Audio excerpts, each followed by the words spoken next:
nice picture. We just rode past. We're taking a picture there.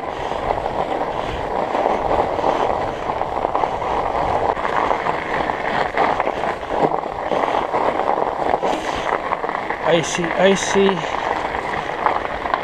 Not so nicey.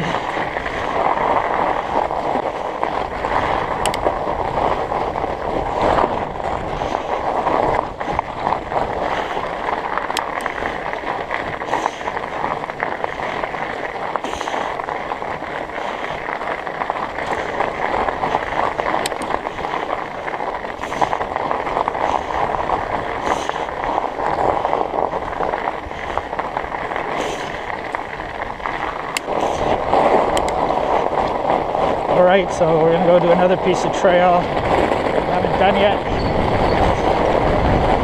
It's here, it has an entrance set up so that motorized vehicles can't get in. Just like that.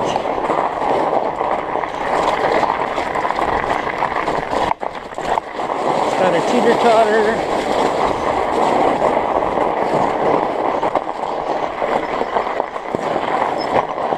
We've got this interesting bit of trail.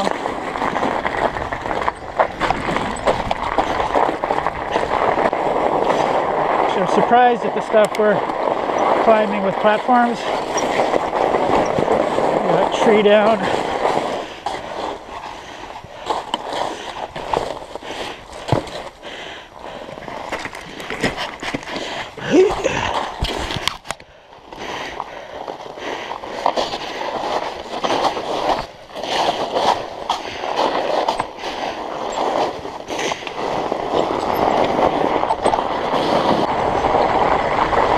Here, a series of short, grunty uphills.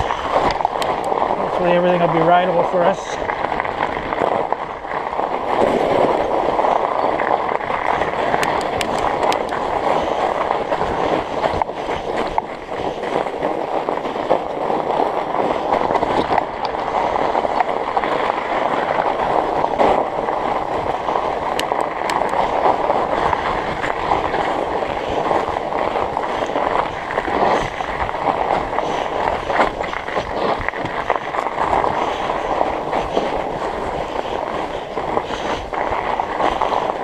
Actually, climbing on platforms isn't that bad. So I'm going to take some photos. Hopefully my phone hasn't shut off.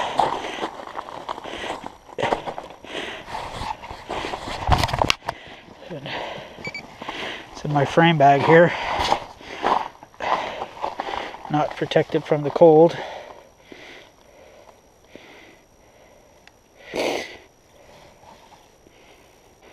It's a beautiful shot, almost beautiful, almost beautiful. Okay, I know where the next photo is going to be taken.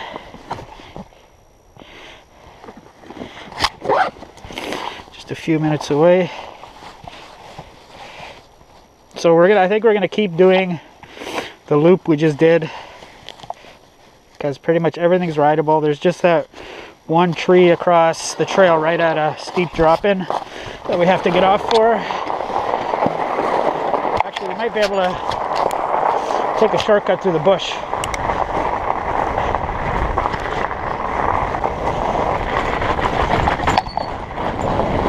We didn't start this ride till 2 o'clock, and I think sunset right now is 5:19, I think, or maybe even just 5:09. So the sun's going to start setting. Like right now, when I ride to work, it's dark when I get to work, and then I ride home, and it's dark when I get home. So on weekdays, I get no time outside in daylight.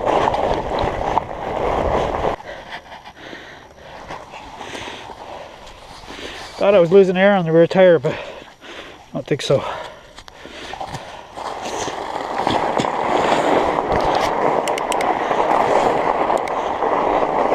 It's one thing you have to remember with,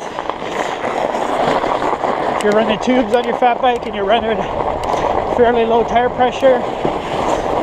So if you're out on the trail and you open the valve, like if you're using Cresta, open the valve to let out some air. Make sure you close it, because make sure you remember to close it, because if you leave it open and you're running low pressure, there's not enough back pressure to close the valve. So your tire will just slowly leak air. If you don't have a pump with you, you might be screwed. That happened to my brother and I. We're doing a ride to the Flett railway tunnel. So we parked like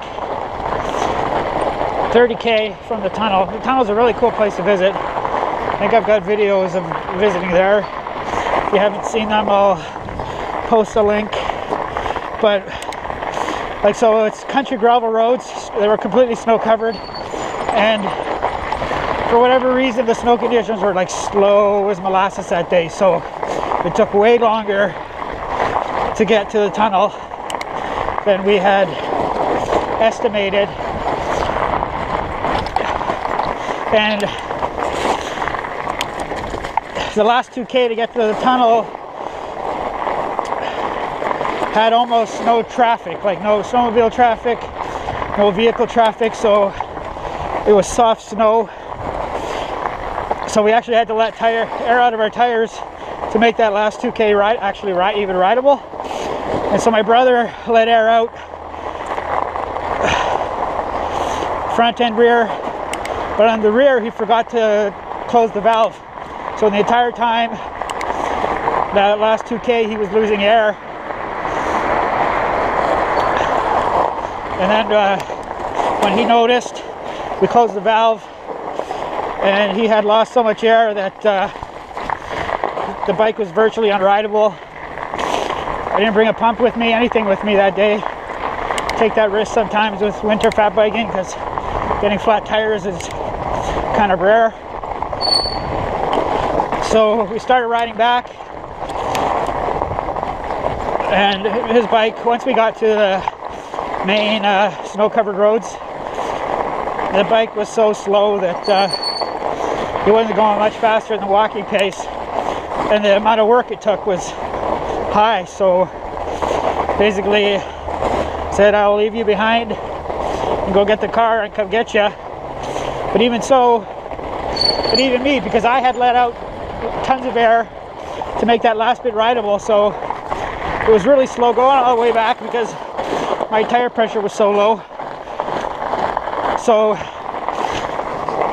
it took so long to get back to the car, and then jumped in the car and I drove as fast as I could, doing crazy rally speeds and four-wheel drifts in the corners to get to my brother, because it was a pretty cold day that day too, like between like -50 and -20. But he's like, how come it took you so long? I'm like, frick, it took me forever to get back to the car. Moral of the story, if you let air out of your tires, fat bike tires, and you're running pretty low pressure, make sure you close your valve, because if you don't, it'll continue to leak air because there's not enough air pressure pushing back to close it. I learned the hard way that day.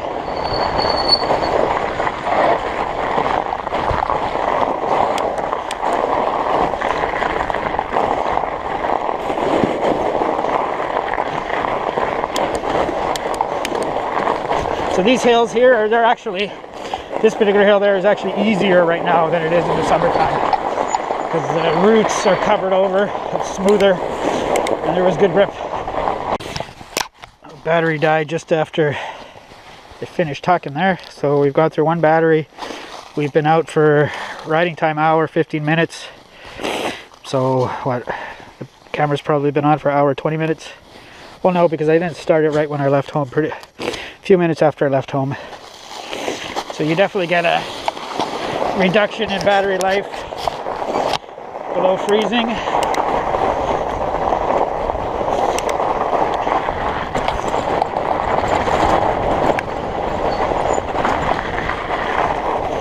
So yeah, you probably noticed that all of a sudden I'm pumping out more content. and that's what I'm going to try to do. I'm going to try to pay for my next bicycle with Google AdSense revenue. Try and get enough money to buy a decent bike in a year. Let's see if that's possible.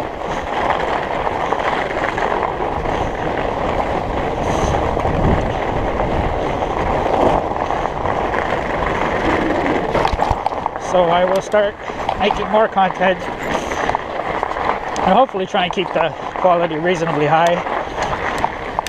Like the last video, riding to work on the Fargo, dealing with the ice. Yeah, that was pretty mediocre, I'll admit it. And I should have made that video the day before, 2 days before, when I was actually much more scary icy. Because the morning I made that video, ice had softened up, so it wasn't nearly as sketchy.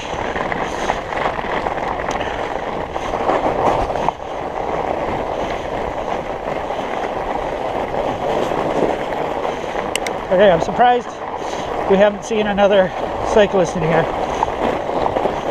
But like I had said, some people may be staying away because they know it's icy in here and they don't own studded tires.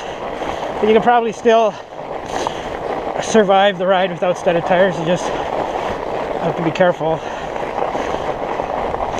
Studded tires allow you to be less careful. But even with studded tires, we're slipping and sliding.